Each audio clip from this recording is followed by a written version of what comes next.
What did your teacher do that made you call them the worst teacher ever?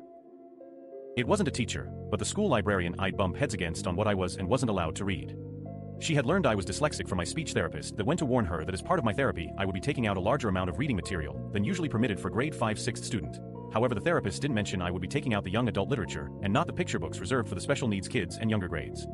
She was so stubborn on not letting me sign out the books even the grade 12s were struggling with in English. I would sit in the library during recess and an hour after school, just to read through the entire young adult section on my own.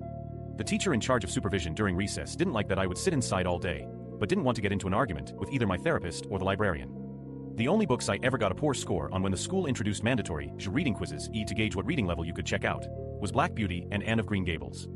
I hated those books, the story was boring and I couldn't be bothered at the time to memorize parts for the quizzes to at least pass the requirements for approval for more books at that level. The worst part was there wasn't any alternative books I could have read that would have interested me, so I could pass the level cap.